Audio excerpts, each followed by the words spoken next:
നീ ഇപ്പൊ എന്നെ വിളിച്ചേ? റോളക്സ്. ആ റോളക്സ് സാർ, ഇനി മുതൽ സാർ. മിടുക്കൻ, മിടുമിടുക്കൻ. വേറെ ലെവൽ വേറെ level. Yes sir. Okay sir. കൊള്ളാമല്ലോ മോനെ. അഭിനന്ദിക്കാൻ സത്യം പറഞ്ഞാൽ എനിക്ക് വാക്കുകൾ കിട്ടുന്നില്ല. ഇതിനെയൊക്കെ കാണുമ്പോഴാ വീട്ടിയിരിക്കുന്നതിനൊക്കെ എടുത്ത് കിണറ്റിയിടാൻ തോന്നുന്നു. സിംഹം വേട്ടയാടുമ്പോൾ കാട്ടിൽ സമൃദ്ധിയായിരിക്കും. എന്നാൽ അത് വിശന്നിരിക്കുമ്പോ കാടും പട്ടിണി കിടക്കണം. ഇപ്പോഴാ ഞാൻ ശ്രദ്ധിച്ചത്.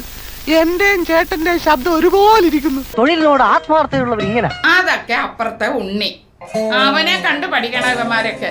27 വർഷം 27 വർഷം കൊണ്ടാണ് ഞാൻ ഈ നിലയിലെത്തിയത്. അളിയ എന്നെ പുറത്താക്കുവോ? ഉറപ്പില്ലടാ.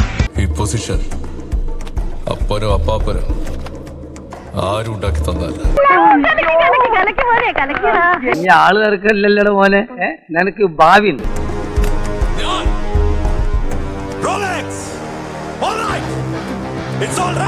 പത്മശ്രീ കൊടുക്കേണ്ട ഐറ്റമാണ് അളിയാ. ഇങ്ങേരെയൊക്കെ അക്ഷരം തെറ്റിക്കാതെ സാറേന്ന് വിളിക്കാൻ തോന്നും. അതെ. ഏതവരാണ് വിശന്നിരിക്കുന്നത്? എവനാള് കൊള്ളാവല്ലടാ. ഇങ്ങനെ വേണം അഭിനയിക്കാൻ. അവന് ബുദ്ധിയുണ്ട്, മനസ്സിലായ. അവനെ ആർക്കും തടുക്കാൻ കഴിയില്ല. വീണ്ടും ഞാൻ തുടങ്ങുകയാണ് സ്ക്രാച്ചിൽ നിന്ന്. നീ കൊള്ളാവല്ലോടാ. ഈ കൊച്ചു കലാകാരെല്ലാവരും ഒന്ന് അഭിനന്ദിക്കും. നാളെയാണ് day one. പക്ഷേ അതിനു മുമ്പ് there's a bounty. അവരുടെ തലയെറിഞ്ഞ് ആരാണ് കൊണ്ടുവരുന്നത്? അവൻ എന്റെ മകൻ ലൈഫ് ടൈം